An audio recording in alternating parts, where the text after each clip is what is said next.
Beware that as the session progresses, we may experience technical difficulties, and if this happens, we will try our best to recover as quickly as we can. So, I am pleased to introduce today's speaker, Paul Oguda. For those who don't know him, Oguda is a software developer at Andela. He really loves Ruby, but is currently seeing other languages, specifically Elixir and Crystal. He volunteers at his local Rails Girls chapter and tries working on open source projects once in a while. So before I hand it over to Paul, I have a few things to point out. First, today's webinar recordings will be available on our YouTube channel. Next, we'd love to hear from you during today's presentation. If you have a question for our speaker, please feel free to ask at the end of the session, or you can also leave a question on the chat. And lastly, we'd like to encourage you to share today's webinar with your social networks. So without any further ado, I'd like to welcome our speaker, Paul Oguda. Paul, over to you. Thank you so much. Thank you for, first of all, I just want to give a shout out to Podi and Elixir Kenya, especially for organizing this webinar. At least you're trying to help develop the Elixir ecosystem in the country, which is a plus. Anyway, so also in addition to that, I just want to recognize, like, the issue facing each other at the moment, especially the coronavirus. I want to tell you guys to, stay safe, do as the government says, avoid going out when you don't need to do that. Cool. So let's start with introductions. My name is Paul Oguda. I'm a software developer at Andela. Primarily, my stack is Ruby, though these days I kind of look at Elixir, especially in terms of the embedded space, whereby you want to develop IoT and stuff. That's one of the reason why I came across Scenic framework.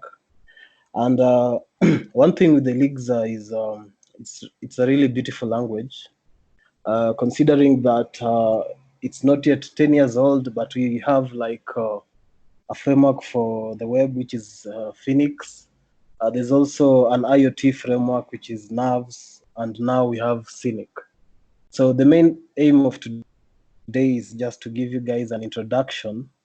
Not necessarily, I won't go deep into Scenic, but I'll just give you guys an overview so that you can know where to start and maybe give you like one or two pointers. Okay, cool. So what is Scenic framework? So the webinar, the way I'll structure it is I'll just tell you guys what is Scenic, so that guys can know what it is. Then why do we have it as a framework as well? Then I'll do like a how-to, which is like a demo. So here primarily I'll use the example that is on the website itself. In addition to that, I'll complement it with there's also another there's another tutorial that I went through.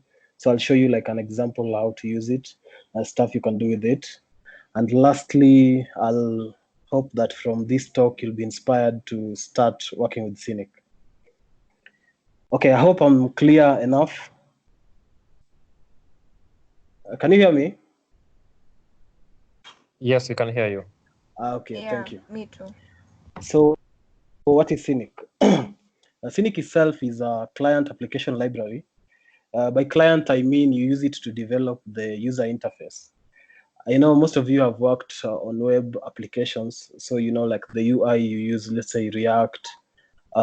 Sometimes you can use, let's say, for example, coming from Ruby and Rails, you'd use like the Rails views itself as your user interface. So Scenic is also something like that. It's a client application library. And it has been written directly on the Elixir Erlang OTP stack. For those of you who are new to Elixir and maybe Erlang and OTP, OTP is just this framework that you can use with Beam languages, or maybe Gleam, Elixir, Erlang. You can use it to develop fault tolerance systems, as well as distributed systems. It comes with a lot of punch into it.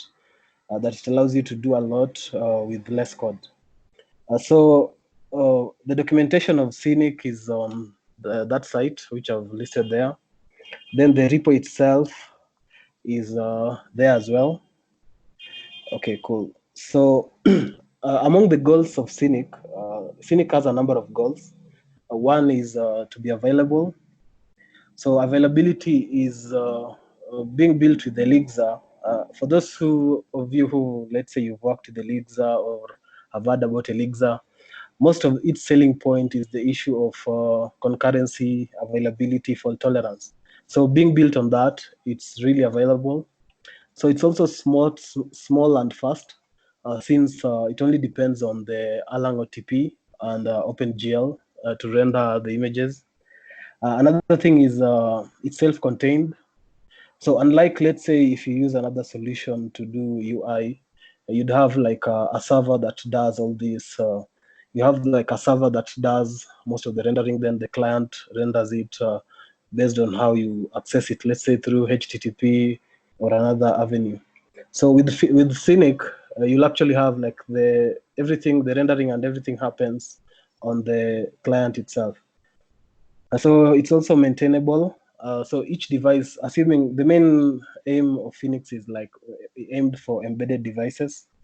So each device will know how to run itself. So this will let the team focus on just improving features and pushing any changes that comes up.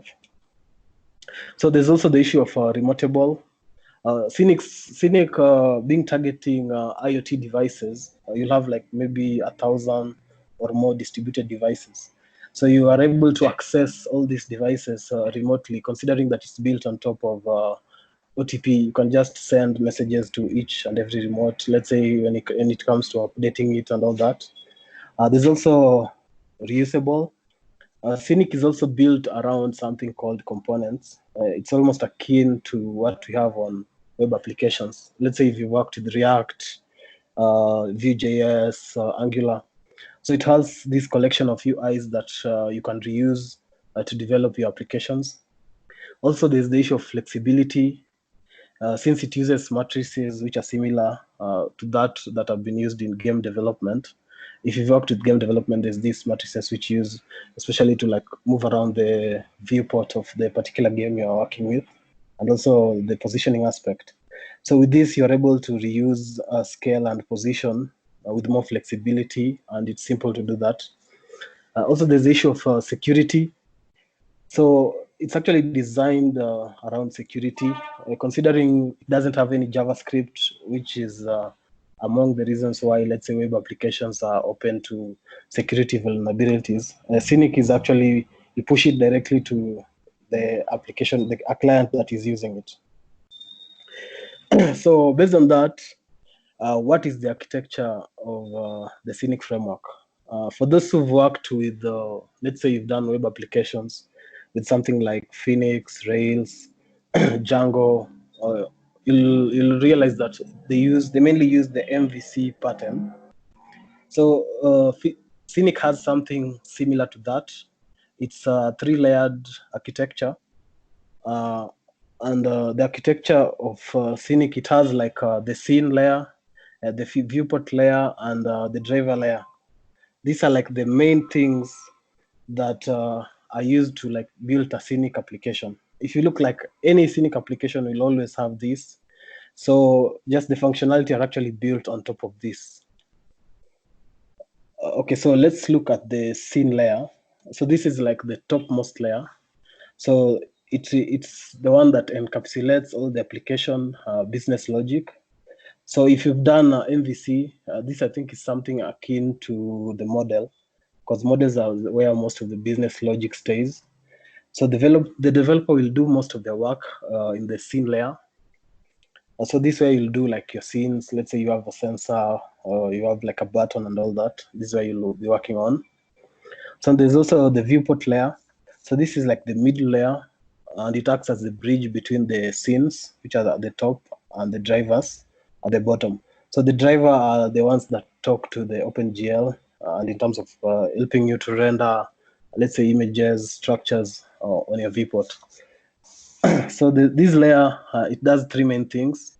So it controls the scene life cycle.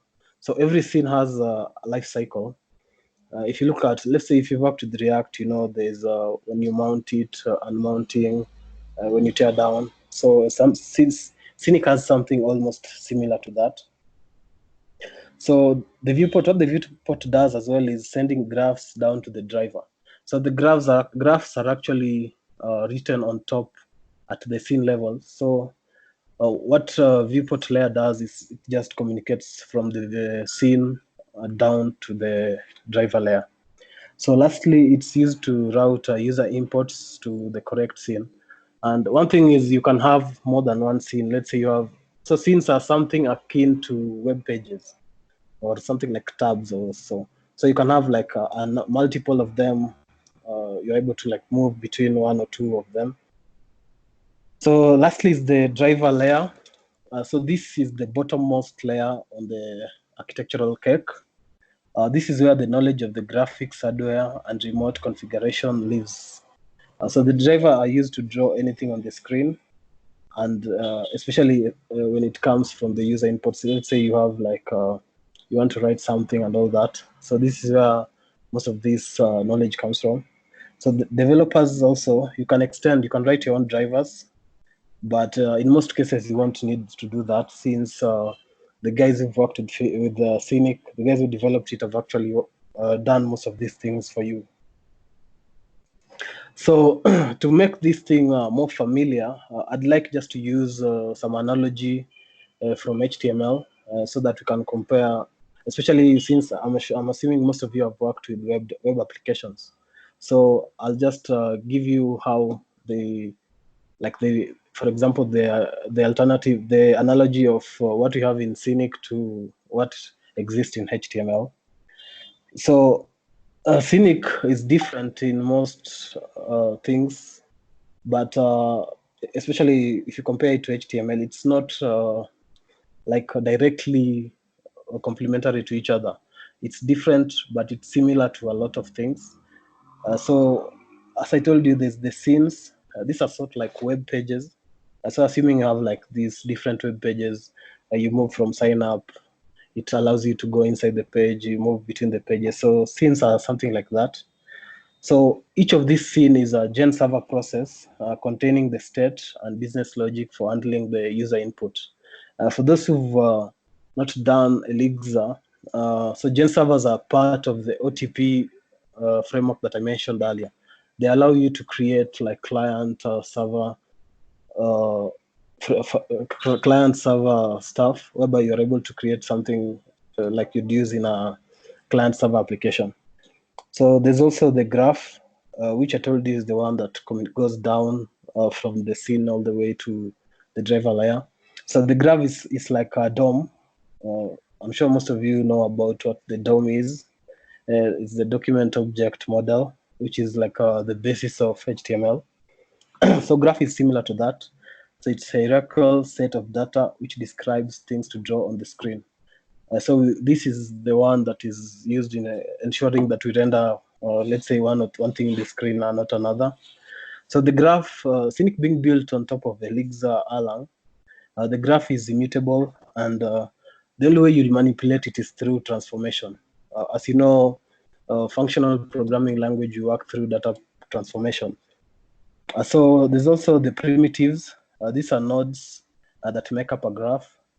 So they are small in number, but they can be used to like build any UI one we need. So these consist of circles, lines, and different shapes. Especially one thing is Scenic mainly targets to create 2D applications, not 3D, mainly 2D applications. So there's also the component, which is a scene, but has extra functionality, and it can be used with on other scenes. So this is like let's say you have a button or a slider. If you've worked with React and you just bring it to, you have like you use this slider component along in all, let's say in all the places that you'll need a slider. So that's something like a component. So even if you just do your normal scene, you can transform it into a component and use it elsewhere. So there's also the issue of styles. which, as you know, in HTML, styles are used to structure and style HTML pages. So they are optional, you don't have to use them. They are also inherited down the graph. There's also positioning, scale, which is expressed through transformation of the matrices in the graph. So let's say you have this circle and you want it to be positioned at, let's say, the left top part of the screen. So through transformation, you're able to do that. So there's also a viewport, which is like a tab in a browser. If you've worked with like any browser, if you're, let's say you're accessing any website, you'll be able to access it through like HTML, let's say a desktop, a phone screen. So when you're using a phone screen, the size of the screen is like your viewport. Same way with the desktop browser. So this is just like a tab in your browser, and it manages the scene lifecycle. It routes graphs to the drivers, and drivers, as I mentioned, is the bottommost layer. And also it brings back, like, let's say you have the input, it brings that back up to the scene. So if you want two windows in your app, you need to have like two viewports. But in most cases, people normally start with a single viewport. So drivers know nothing about scenes, but they're able to render graph to like a specific device. So one thing with Scenic as well is, unlike HTML, where you can do like, you'll have this website that can be viewed on a computer screen or a phone screen. In Scenic, most of the devices, like let's say when you do like a Scenic application, you mainly target like a single type of application that is common. And as I told you earlier, like it means its main name is for connected devices. Assuming in future we have like this fridge, refrigerators that will have these small screens, maybe to help you like shopping and all that. Uh, so with Scenic, you can actually use it to create the UI for that fridge. So you'll have like, let's say for example, a single application, Scenic application, will only work for the fridge. And if you have like another, let's say another control for like a factory or a manufacturing company, what it can do, you'll have like this small screen that is used to like, control sensors and all that. So you'll have like a single application working only on a set of devices. That's why you have, you'll always have like the same size, a defined size when you're designing Phoenix. I'll show you Scenic. I'll show you later during the demo. So there's a fixed set of user input, just like the HTML, you have like keyboard, touch, on-click events. So Scenic as well comes with this, and the drivers are used to generate and hand it up to the viewport, which can be used to make changes to your scene. So Scenic also has event. I'm sure like event is also like a key component of HTML and web UI. So this actually responds to user input or times or any message that comes from, let's say, a sensor or something like that. So a component can generate an event which it sends up to the parent scene. And actually, you can have more than one scene. You can have like a parent, a child scene, which, let's say, you'll have like a parent is used to render something on the child scene, and a child scene can be used to go back. Yeah, that's something of the sort. So if you've done web pages, you have heard about event bubbling. So this is what we have in Scenic. So based on this, you may ask, why do we have Scenic? Why don't we like take just Phoenix and use it on embedded devices? Well, when Navs started off, Navs is also another framework that is used to create embedded devices in Elixir. So if you've worked with Arduino and all that, so Navs actually allows you to program IoT devices such as something like, let's say, you're working with the Raspberry Pi, a Beagle Born, something like that. So one thing with Scenic is it allows you to build applications which operate identically across all supported operating systems. In as much as it targets connected devices, you can actually use it to create applications for desktop, uh, like even NAS itself. So let's say if you've done JavaScript, I'm sure you know about Electron. So you can actually use it. Let's say when you're doing Elixir, you can use it. Come again. Hello. Okay, so if you've done Electron,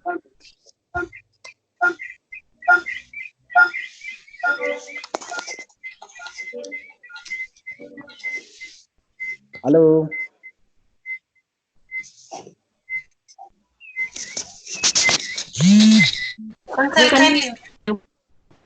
Oh, is there any issue?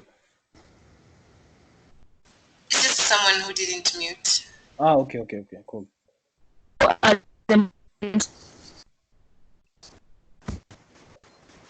Okay, cool. So if you've done Electron, if you've used like Electron, so Scenic can actually allow you to build applications the same way as Electron. I think VS Code is actually built on Electron. Yeah, so Scenic you can actually use it to do that, but primarily it targets fixed strains and connected devices, mainly IoT devices. Though you can use it to build portable applications, portable desktop applications. Let's say you want it to work across Mac, Ubuntu, and all that. So, as I told you, like the main usage of Scenic is on embedded devices, especially like on embedded and connected devices such as mainly IoT. So, another reason why you need to focus on Scenic at the moment is I'm sure you've heard about the future is about connected devices. We'll actually, I think Web 3.0 will be more about devices. Can you see my screen? I think I've seen a comment that someone is not seeing my screen. Okay, cool. So the future is about connected devices. Right now, if you want to be better positioned in terms of getting a job and all that, you need to focus on IoT and all that, because I think we'll have like billions and billions of devices that will be connected. So you'll have like fridge that will be talking to the network, your shoes and all that. So one thing is, I actually feel like if you want to start working with the IoT devices and you're doing Elixir, you should actually just try take a look at Scenic. And one thing with Scenic is actually it complements Nerves, which is like the main thing that is used to do IoT devices. So one thing with the Nerves, though I won't focus much on it, I'll just mention it. So this is also another framework in Elixir that is used to build an application into a minimal boot image. So it allows you to make use, if you look at most of these IoT devices, they normally have constrained memory. So you can't, for example, if you look at most web applications, you have like 200 MB of, let's say, a Rails application you want to ship out. This won't work with connected devices. Connected devices are like not more than 30 MB. Although these days we have like a tendency where we have like big devices that actually pump more memory into them. But let's say you could actually use Phoenix for the UI for connected devices. But the problem with that is you'll lose out on the aspect. Let's say, because Phoenix is actually built for browser viewport. So with connected devices, you'll have like an issue, and also there's the security consideration about that. So with Nerves, you can build this image which can be used to run on devices such as Raspberry Pi, BeagleBone Black, and many others, which are being like added to the devices that Nerves can support. So Scenic was made to create UI for such devices, and it's about like working in the IoT space. So looking at Nerves again, the boot image that it ships with, it has Linux, Erlang, Elixir, Scenic, a number of fonts, and all this, it takes about 30 megabytes in size, which is actually smaller compared to, let's say, you'd gone with a web browser, like you'd gone with something like Phoenix or any other thing. So to reiterate, the main use of Scenic will be for connected devices. So if you want to do connected devices and maybe portable desktop applications, try and check out Scenic. But if you want to do just the normal web aspect, you go with Phoenix. Okay, cool. So let me just, so this is the second demo that I'll show you. That is the link. Let me just go to the first demo now. So this here we'll just use the main setup that comes with Scenic itself. Let me just change my screen. Just a minute.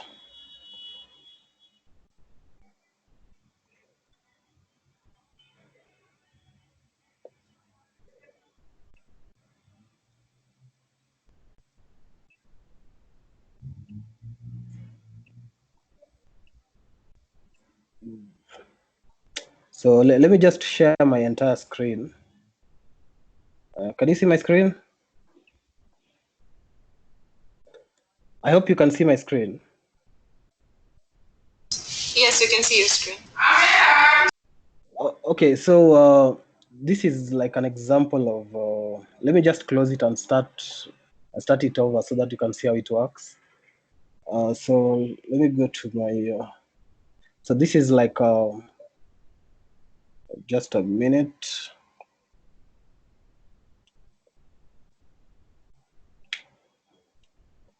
So I'll start Scenic with just doing, so this is like the repo that I have. So I made it Scenic Webinar. It's just the main app that you start with. So when I do Scenic run, first of all, you'll see this bird. So this is like their own, the main logo or something like that. So here what you have, I hope you can see my screen. So this is like something like a sensor. Though this is not coming from a sensor directly, it's something that has been made on the side. So here is like the number that we're having. We're assuming that it comes from a sensor. Let's say it's like, I don't know, somewhere in. So one thing is we can't increase the font. So this is like the main. Let me see what I can do. Like this one targets a screen that is this size. As you look at it, you don't have like ability to increase the font. So this one, this is like an example of a sensor. So this itself is like a scene. Another example is, let's say you do like primitives. As I mentioned earlier, there are a number of primitives that come with the Scenic. So you have like a triangle, a circle, lines, you have text, you can have images. So if you look at all these, I think it's like around 10 or so, you can actually create anything with these primitives. Then there's also components.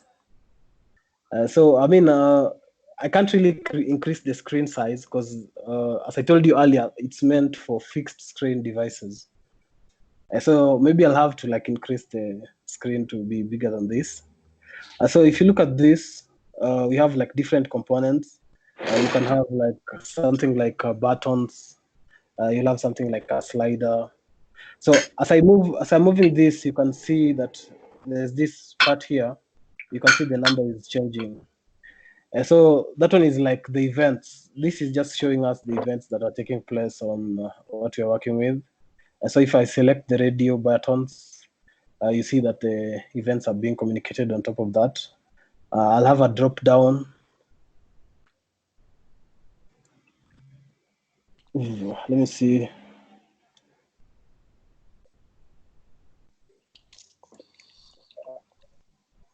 So I have, you can have like a drop down. You can type something. You can do a checkbox. There's also this aspect. So I can see from the chat that some of you are not able to see my screen clearly. Let me just see what I can do. So this is like primarily what we can achieve. So let me just go to the code and see.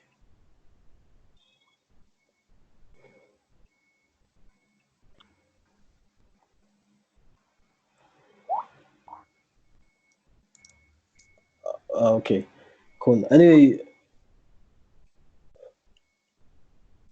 uh-huh.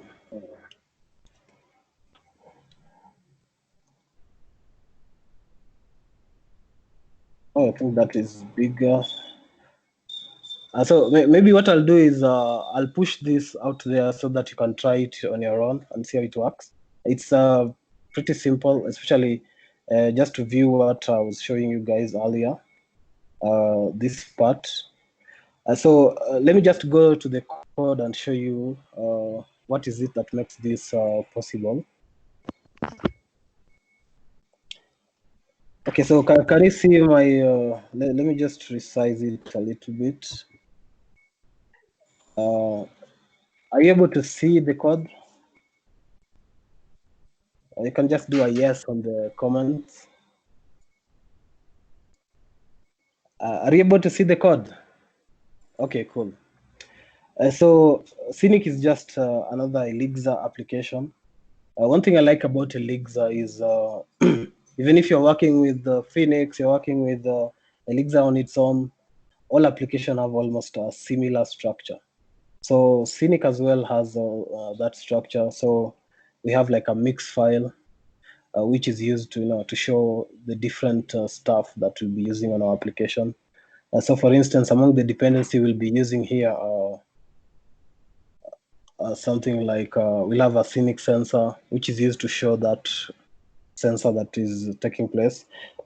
Then there's the Scenic clock, the Scenic driver, OpenGL driver. As I told you, like the main parts of Scenic are just Elixir and the Elixir alarm, then the OpenGL driver. Then there's also Scenic itself. So this is just any Elixir application you'll come across. So if you go inside, I mentioned that we have like components which are used to actually, they facilitate code reuse. So for instance, we have like something like notes. So the main aim for this size is the main aim for this component. It's being used to render the notes on our scenes. So let me see something.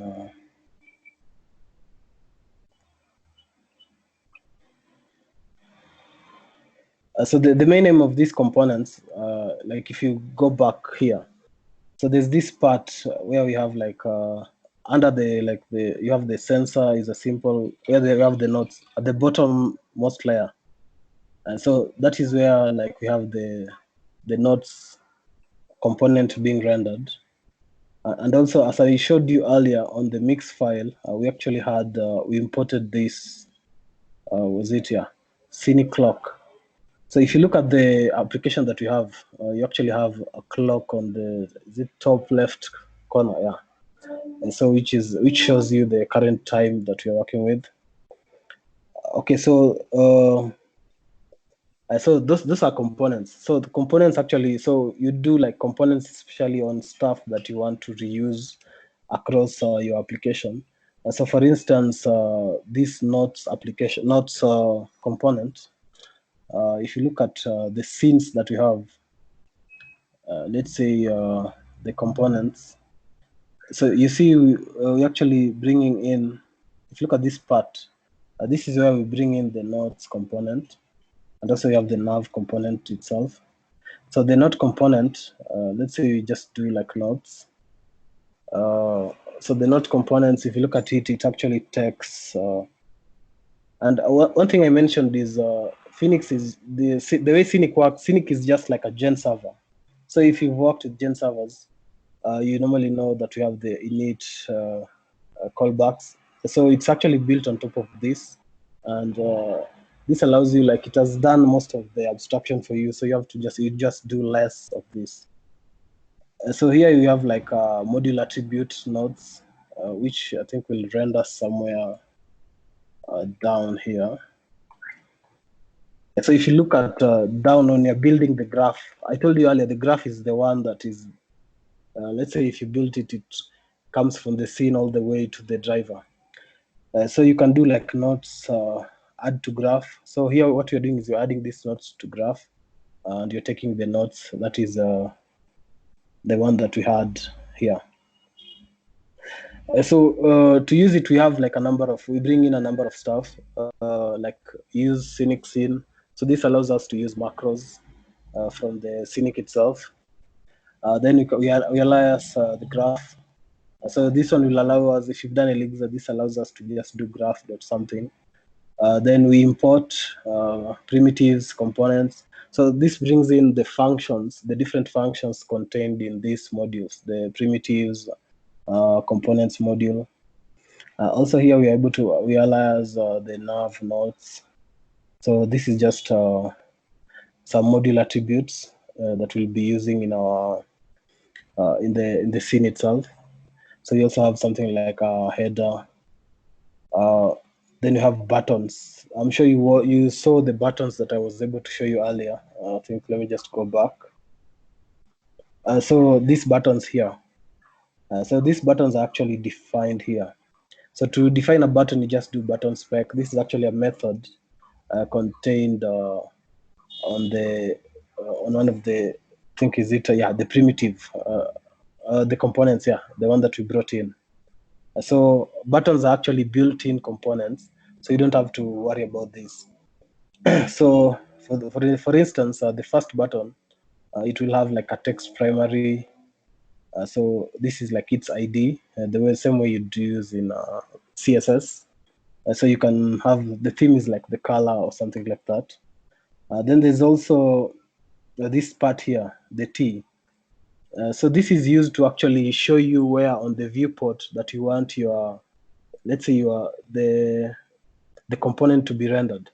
One thing, if you look at this, the way they are, you may think there's the way that we are able to display them. This is based on the translate option that I've shown you, which is shown by this T. So if you look at, we have like the first one is 100, 0. So this actually works. This is like the matrix that shows you where on the viewport we should have. So I think it uses the XY axis to show you where to display something on a given viewport. So you'll have like an x-axis where it has the 0 position. 0, 0 will actually mean, I think is top left or something like that. Yeah, so this actually used to, can you see my code? Can you see the code? No, we can't. Okay. Just a minute. Let me just.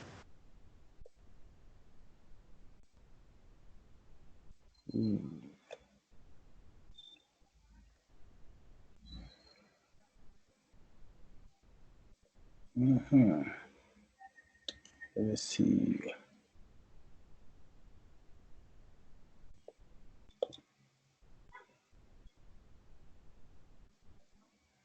Like, what are you able to see at the moment?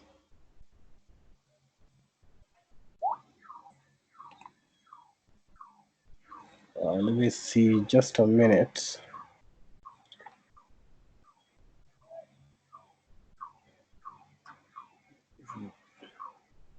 Got a call.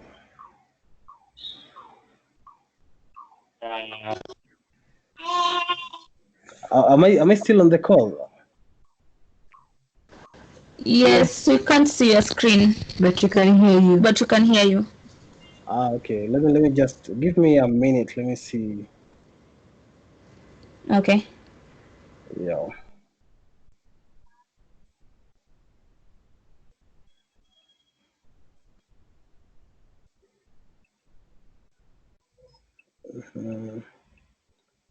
Okay. Are you able to see my screen?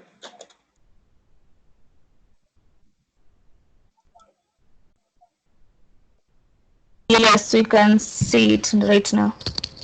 Okay. Cool. What are you showing exactly? So are you able to see the code? Yes. So I don't know like where was the last point I was. So when it comes to buttons, so for instance, if you look at these buttons, We have like the primary success. Based on your what I've seen is like it's so small, so maybe you can try and squint and just like squint your eyes and see. So you have like the primary success, info, light, warning. So all that we actually define it here. So we have like the button spec, primary, and all this. So most of this functionality actually comes from Scenic itself. You don't have to think about this. You'll just do like a button spec, the label you want your button to be, let's say the theme, and all that. So here we also have the slider. So this slider is actually here. So if you look at this, this is the slider. So as I told you earlier, these primitives can actually allow you to create a lot of things. And especially like you can use this to create almost everything that you'd need in a 2D Scenic aspect, Scenic application. So here I also have the checkbox text field, which are used in my the component section. So we have the drop down. You see, this is the drop down. So if you look at here, the component section, the component C NAS actually. So this is the drop down itself. So I don't want to bore you like with a lot of code, because I'm sure like maybe if you haven't done this, you won't understand. But I just wanted you to like see an overview of how we structure a Scenic application. And so the next part, I just wanted to show you like an example of something someone has done with Scenic. As I shared earlier, the link to that, this is the link to that tutorial. You can go and use it, just follow it up to be able to create something. I'll share the link later. Let me just go back. Let me just post it on the chat. Sorry about that.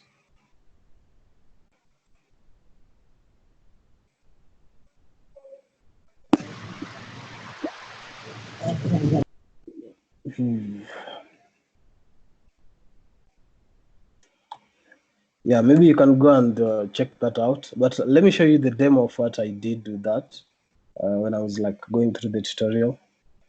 I'm sure most of you are familiar with the snake game, right?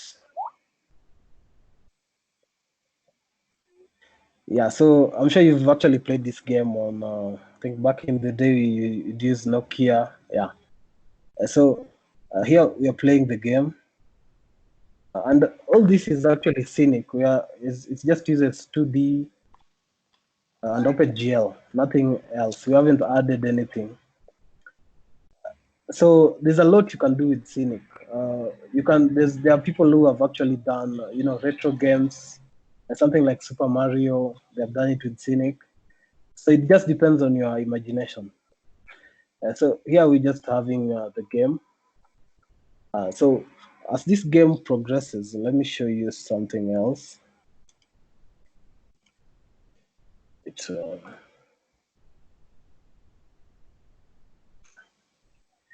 I hope you're still able to see my screen. Okay, let me just close this. I want to start it as like with IEX.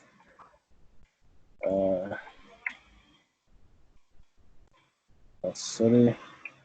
Yeah, so right now I've started it with IEX. So one thing I told you is this is just like a gen server, and let's just go in and see. One thing I love with the Elixir is just they're using like something like an observer to see how your app is running. Oh, I think something I've missed. Server out. Oh, what is it? That's yeah. So here we're actually calling an Erlang library, so that's why it wasn't working initially. So this application that we're actually running, you can check it out. So if you look at this, I don't know how clear it is. Let me just. I don't know if you're able to see my screen. So this is actually primarily our application. So one thing you know about Elixir is like everything is a process. So one thing I told you that we are working with like a Scenic is just a gen server, and it has like these supervisors that are used to run almost everything. So this is like the main entry. So this is actually used to run like everything we have on our application. So let's say I decide to kill this. So if I kill it, you see like our application actually went down, right? And that means like we've actually killed the process. So let me just I just want to like kill not the entire thing, but just a part of it. So let me just add some codes.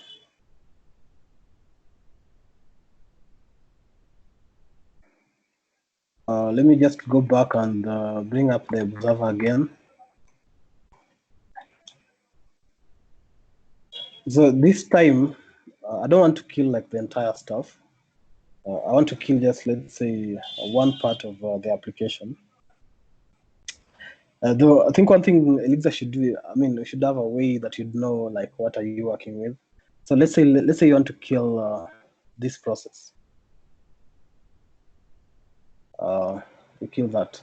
I don't know if you've realized like the application went down and came back in like a second or so. And if you look at our terminal, we have this error. This is actually due to fault tolerance. So assuming you have this application in, I don't know, like you have, let's say you are using Elixir to create an application that is used in a spaceship that is going to Pluto or something like that. Then there've been some changes in the sensor, and we've had an error. In most application, when you have an error, the application will actually go down forever. That's why you can't use something like Ruby in creating stuff that go to the space, that go to space. Just imagine you created something that you spent like billions of dollars on a rocket, and it's approaching Pluto. Then there's an error, and the application is gone forever. So with the Elixir, what you can actually do is it just when application dies, it can be able to be restarted on its own based on the notion of supervisors. Yeah, so this is what you cannot do with Scenic. Though this is not like everything you can do with it. There's a lot you can do with it. It's just you're just confined by the imagination that you have. So I'd advise you to like go out and check it out. Okay, let me just finish up.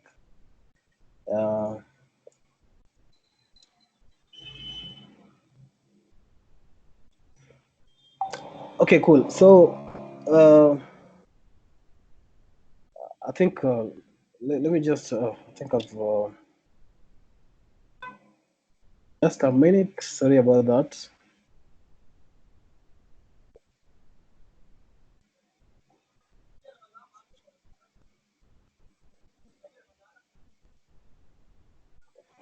Okay, so with the rundown that we've had, I know we haven't gone deep into this, but I hope like you've learned one or two things. So we have just gone through Scenic and see what it can do for us. Though I've just shown you like one of the application you can use, which was like a game. So people, if you check out just Scenic Elixir and Google it, you'll see how people have worked it to design things such as sprinkler systems. People have done, they created retro games, uh, used it in their, to add it on their gaming as well. I mean, they've done a lot of amazing stuff. And especially right now that people are staying at home, you can check it out, take it for a ride and see what you can come up with. So Scenic itself is a breath of fresh air, especially in the UI space, and when you're working with IoT devices. in Elixir. One of its advantages, it's small in size, it's secure, it's distributed, and this actually makes it suitable for use in the embedded space. So I think that's all for today. One thing I can tell you is remember to social distance, stay at home, and let's work together and see this disease go away. That's all on my end. Thank you, guys. Any question?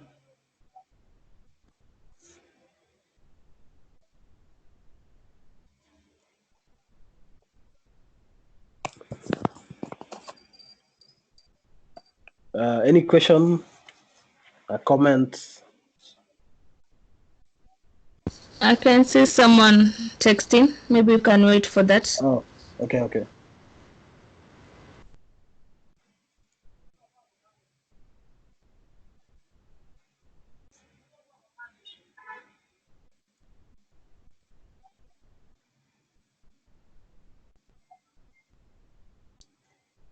Yeah, so Collins is asking, the screen you're sharing, it mimics an actual device's screen. Yeah, that is actually true. As I told you, like, let's say you'll have like, a given size of a screen. You may have like a screen that is, I don't know, maybe something like is 100-inch or something like that. So you can actually, so it mainly targets a given size of a screen. So assuming you're working with IoT to create a screen for, I don't know, maybe a billboard or something like that, they're actually bigger screens. So you'll actually work towards building a screen for that size. Yeah.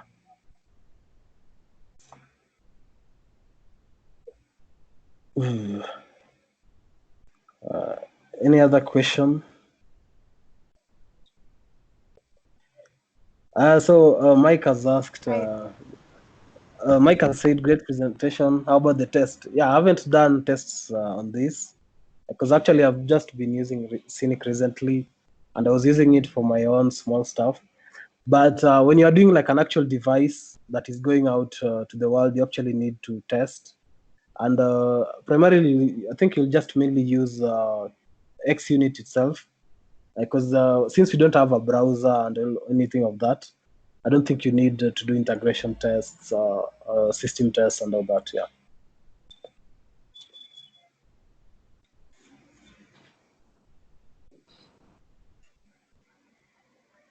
Any other question?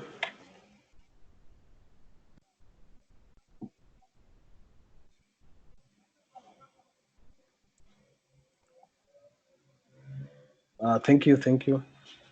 And one thing I can tell you guys is, I'm sure most of you, like, let's say when you get into a programming language, you'll want, most of people like get into it to do web development. But Elixir actually offers you offers you like an advantage whereby you can get in and never do web development. So you'll find like people, actually you'll find someone is good at Elixir and he doesn't know Phoenix. That is because he primarily uses just Elixir and, let's say, something like Nerves, something like Scenic itself. So one thing I can advise you guys, especially if you're getting into Elixir, don't just look at it in terms of the web aspect. Think about something like the embedded space. I'm sure very few people are doing it. If you get in right now, in a few years you'll be like the main guy. And I'm sure many of us, we want to get money, right? So you'll be able to have done it for a while, and that's when people will be getting in. So try also look at it beyond Phoenix. Start playing with Nerves, start playing with Scenic. Yeah, that's all I can tell you.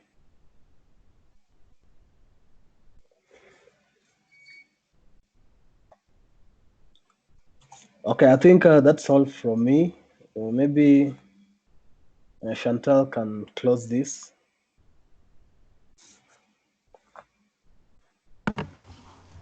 Okay, so I'm really thrilled. I hope you got a lot. I'm overwhelmed actually. So thank you, Paul, for joining us. Thank you everyone for sparing some time to be here. Really appreciate it. We'll tell you of the next Elixir webinar Yeah, we'll sensitize on it. Otherwise, yeah, nothing else. But we have Fun Friday today at 4:30 p.m. We'll be using the same link, so if you're free, you can join us. Otherwise, that's it for today. Thank you everyone for joining us. Have a great day.